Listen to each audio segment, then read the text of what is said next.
senhor presidente, senador Paulo Paim, senhores senadores, senhoras senadoras. Hoje nós tivemos uma bonita sessão em homenagem aos 25 anos da nossa Constituição Federal. Tivemos também, dia 28 de outubro, a comemoração do Dia do Servidor Público. E hoje eu queria também trazer, que é o motivo de comemoração, parabenizar os mais de 5 milhões de jovens brasileiros que realizaram o Enem, o Exame Nacional do Ensino Médio de 2013, que foi realizado no sábado e no domingo passados, com 1.661 cidades brasileiras, e um trabalho que envolveu mais de 600 mil pessoas.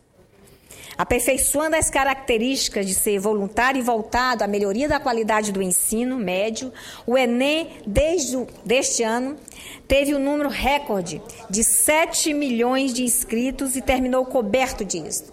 Para ser mais exato, 7.173.574 pessoas jovens participando desse importante exame. A participação de mais de 5 milhões de estudantes produziu um crescimento de 20% no exame em relação ao ano passado, segundo o Ministério da Educação.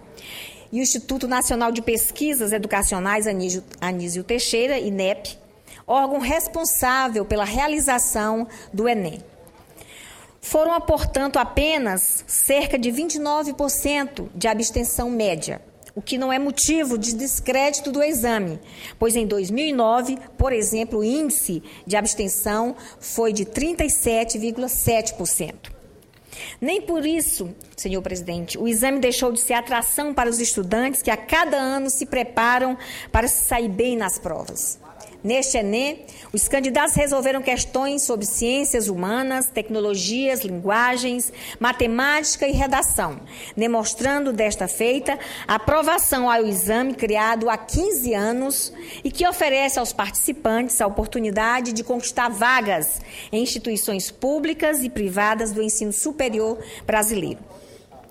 Foi, sem sombra de dúvida, o maior Enem da história, o segundo maior exame do planeta, nesta modalidade, que é a de servir como processo seletivo para ingresso nas universidades e nos institutos federais por meio do SISU, do ProUni e do FIES.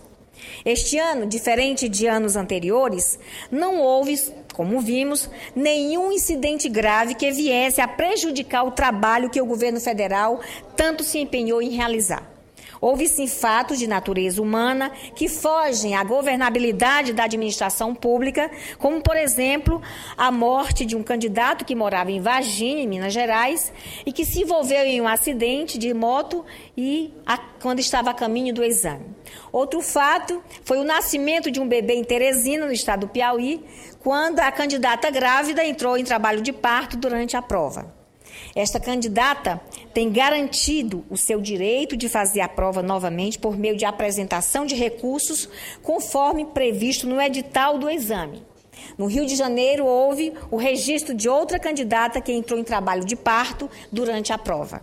Esta candidata preferiu terminar o exame acompanhada por uma médica. Mas o que cabe destacar aqui com esses episódios é que este ano, 712 candidatas grávidas participaram do Enem e poderiam, de acordo com o INEP, dar à luz em um dos 2 dias da prova, o que não aconteceu com elas.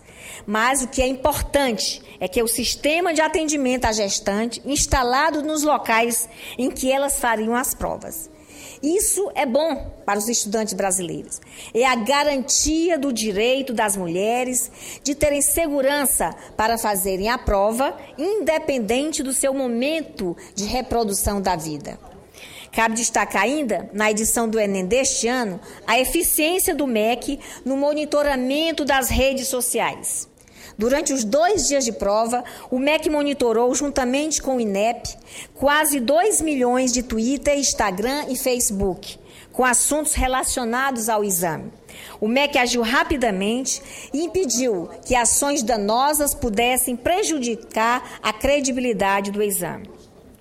Trabalho muito importante que, aliás, continuará a ser feito para garantir a todos os candidatos que as notas do Enem possam servir para a seleção de programas oficiais como o FIES, o ProUni e o Ciências Sem Fronteira.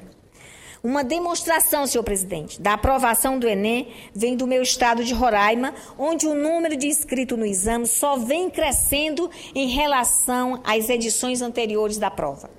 Em 2007, foram inscritos em Roraima 7.753 pessoas no programa, enquanto que em 2008 foram 10.959 inscritos. Este ano, foram 19.706 pessoas que se inscreveram para fazer as provas do Enem em nossa capital, Boa Vista. E nos municípios de Alto Alegre, Bonfim, Caracaraí, Mucajaí, Rorainópolis e São João da Baliza. Em Roraima, o exame será usado como requisito para o ingresso no Instituto Federal de Ciência e Tecnologia e da nossa Universidade Federal. E aqui permita-me destacar que nós já temos, em nosso estado, 5 unidades do Instituto Federal de Educação, Ciência e Tecnologia em Roraima, que foram conquistados, senhor presidente, desde 2010 com o presidente Lula e agora com a presidenta Dilma. As unidades do Instituto Federais, eu gostaria de dizer aqui, são o campus Zona Oeste de Boa Vista, que é o mais recente deles, que atenderá cerca de 1.200 alunos. O campus Boa Vista, voltado aos municípios de Boa Vista, Bonfim, Cantá, Normandia, Alto Alegre, Mucajaí e Iracema. E o campus Novo Paraíso, dirigido aos municípios de Caracaraí, Cantá, São Luís, São João do Baliza, Caroebe e Rorainópolis, e o campus Amajari, que tem Amajari, Pacaraima, o Iramutã e Alto Alegre como referência.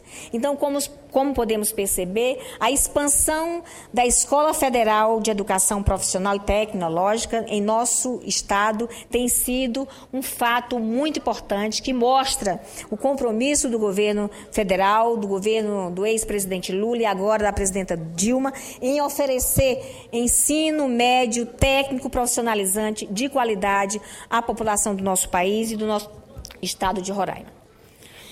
Queria dizer, senhor presidente, que o posto avançado do município de Bonfim, o 5º Instituto Federal conquistado no nosso estado, com mais essa unidade, vamos abrir as portas da democratização da educação para a nossa população. No município de Bonfim, nós temos inúmeras comunidades indígenas que serão incluídas no Instituto Federal, certamente. O maior exemplo é o município de Amajari, que é uma região também que tem uma população indígena intensa, onde a construção e a manutenção do Instituto Federal lá nessa unidade, atendendo os alunos da região, já dobrou o PIB do município.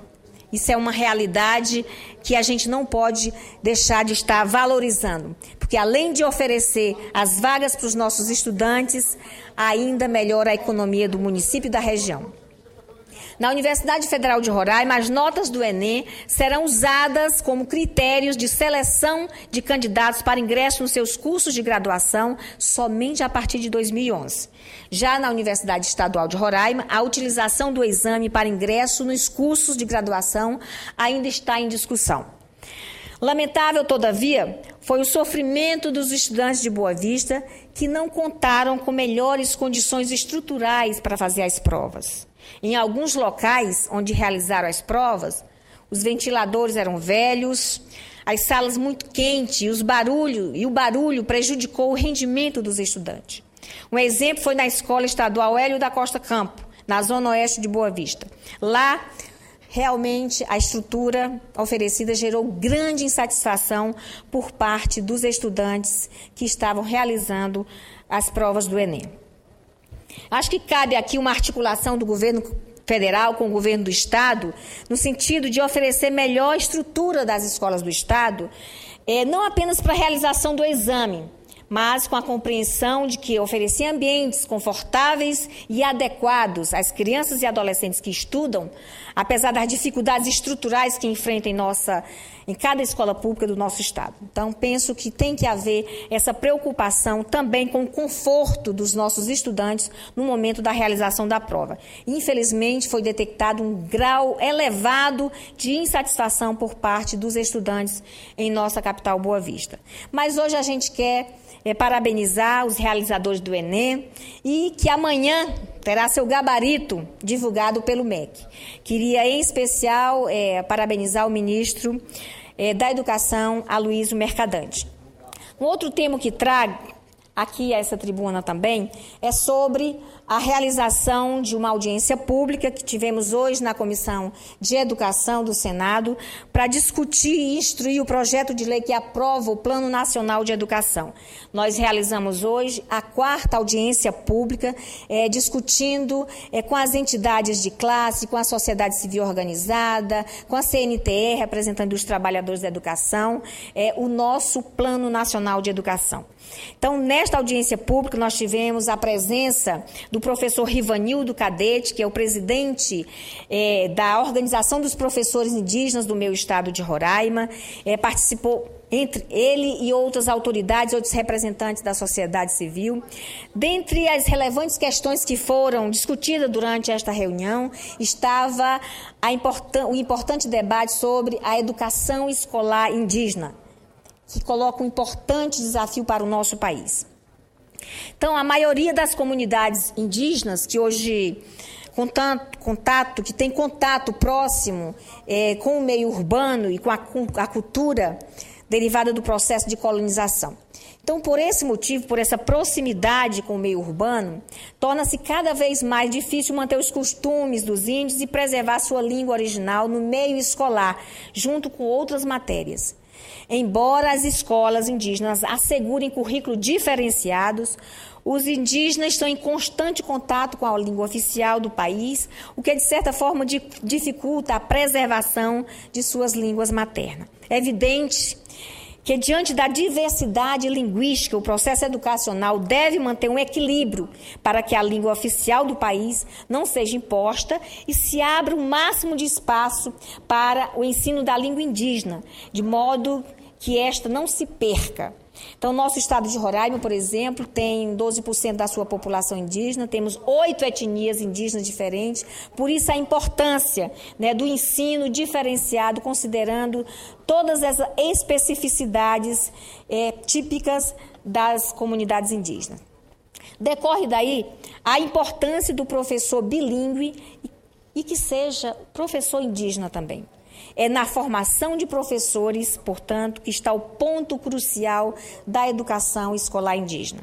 Outros aspectos que devem ser assegurados são os processos próprios de aprendizagem, o desenvolvimento de currículos e programas específicos.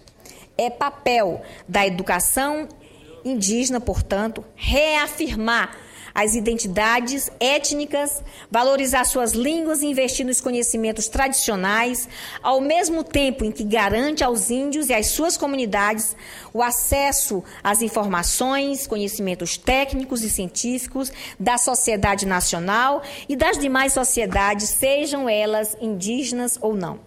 É imprescindível que, neste processo, os índios sejam respeitados como grupos étnicos diferenciados, com seus costumes, crenças e direitos preservados.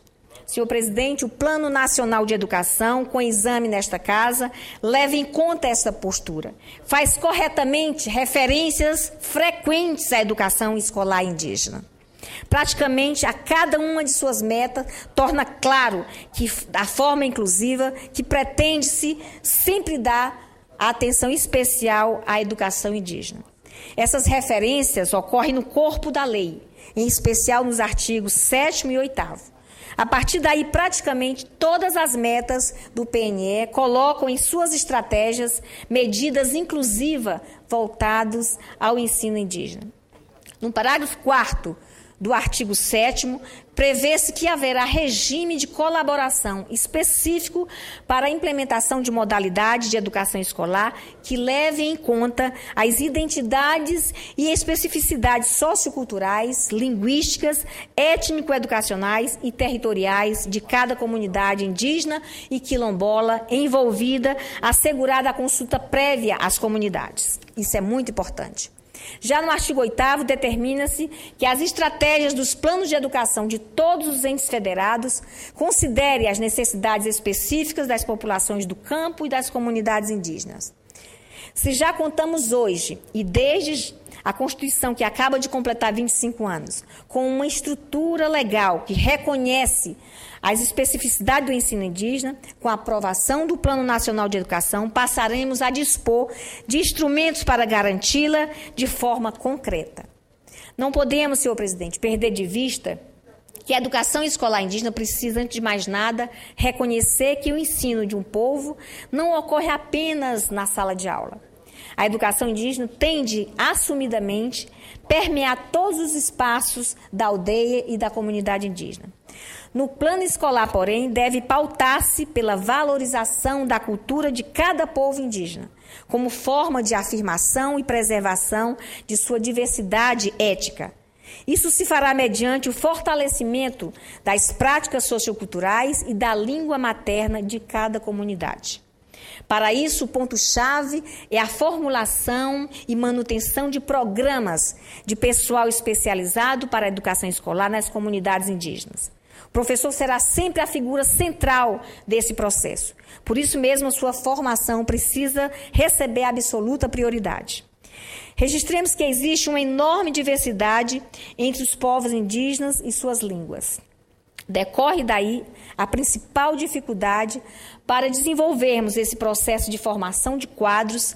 Cada povo precisa ser objeto dele. Isso significará, é claro, estabelecer currículos e programas específicos com conteúdos culturais correspondentes às respectivas comunidades. Um corolário terá a elaboração e publicação sistemática de material didático específico. Sabemos que não se trata de uma missão simples, senhor presidente. Será também um desafio importantíssimo para a preservação da cultura indígena e, dessa forma, para a evolução harmônica do nosso país. Então, por isso, senhor presidente, eu gostaria aqui de destacar, mais uma vez, essa importante audiência pública na Comissão de Educação sobre o Plano Nacional de Educação que está sendo discutido nessa casa. Nós já tivemos audiências, debates sobre a importância, as metas, diretrizes da educação infantil, da educação básica, do ensino técnico profissionalizante, da educação à distância, do ensino superior. E hoje nós trouxemos para a pauta da Comissão de Educação a educação escolar indígena. É um segmento importante que não pode ser esquecido e nós fizemos questão de, durante essa audiência pública de hoje, enfatizar para que nós não esqueçamos que existe uma quantidade elevada de jovens, né, que estão nas licenciaturas interculturais do ensino superior, de jovens indígenas que estão fazendo o ensino médio, se preparando para voltarem como professor nas suas comunidades indígenas. É um segmento importante que precisa ser valorizado e hoje nós fizemos isso durante essa audiência pública. Concedo a palavra a Vossa Excelência, senador Calcildo Maldana. Eu gostaria apenas de, mas não podia deixar de passar esse momento, senadora Ângela Portela. Vossa Excelência aqui é professora, fala com propriedade. E eu fiquei encantado porque a diversidade das nossas línguas, não só regionais mesmo, os que conversam o português clássico, mas dentro das regiões do Brasil, nós temos os diversos tipos de regiões, de conversar, etc., E a Comissão de Educação tem elaborado diversas audiências públicas em todos os setores para discutir educação no Brasil, educação básica, média, superior. E Vossa Excelência agora atrás também para conservar aquilo que é mais característico nosso, que é a linguagem indígena, nas suas aldeias, no seu meio, motivar isso, para conservar, nós termos isso no Brasil, essa diversidade tão bonita. Nós temos esse entendimento diversificado, mas dentro do Brasil a gente consegue manter isso. Vossa Excelência levanta uma tese, uma questão que nós não podemos, até porque são os nossos que primeiro aqui estiveram, para nós guardarmos isso, para nós preservarmos. Eu acho que pega tão bem isso. Eu fiquei assim encantado com a proposta de Vossa Excelência, com o pronunciamento que faz. E dentro das reservas indígenas também nós temos diversos tipos de sotaques também, de jeito de conversar, e como os que conversam o português, vamos supor, o luso brasileiro. As diversas tribos, as regiões, são povos que conversam, têm diversos idiomas, diversos jeitos de falar que se entende. E a preservação disso, que para nós do Brasil, acho que é alguma coisa que a gente precisa pôr no sacrário. O sacrário, eu diria, um sacrário linguístico, o sacrário ecológico, o sacrário da hereditariedade, o sacrário do Brasil, alguma coisa nossa. E eu acho que isso pega bem. Eu quero lhe cumprimentar em função disso. Muito obrigada, senador Cacildo. Quero incorporar sua parte ao nosso pronunciamento. É muito bom quando observamos a sensibilidade dos senadores com as minorias também. Nós, na Comissão de Educação, discutindo, debatendo o Plano Nacional de Educação, vimos o quanto é importante a preocupação com a inclusão dos povos indígenas na educação escolar indígena, desses milhares de jovens que precisam ter acesso a uma educação diferenciada. Em nosso país, nós temos mais de 350 mil pessoas indígenas. No nosso estado de Roraima, representa quase 13% da população do nosso estado. Nós temos também um número considerável de alunos que estão nas escolas indígenas, e nós observamos com muita alegria, com muita satisfação, como professora que sou, o crescimento desses alunos no ensino médio, na educação superior. Hoje nós já temos indígenas altamente preparados, com cursos de pós-graduação, mestrado, doutorado, retornando às suas comunidades indígenas e se tornando grandes lideranças em seu meio. Então, a educação, sem dúvida nenhuma, é um meio também para o crescimento, o desenvolvimento sustentável dos povos indígenas em nosso país. Então, esse é um momento importantíssimo em que nós trouxemos aqui a discussão na Comissão de Educação para os povos indígenas também poderem participar, para poder também dizerem que diretrizes, que metas, o que é que eles estão querendo, que propostas eles têm para a conclusão do nosso Plano Nacional de Educação. E a gente vê com muita satisfação a receptividade do relator, senador Álvaro Dias, com essas proposições que foram apresentadas visando o aprimoramento da educação escolar indígena em nosso país. Muito obrigada, senador Paim. Só foi a senadora Ângela Portela, discurso competente como sempre.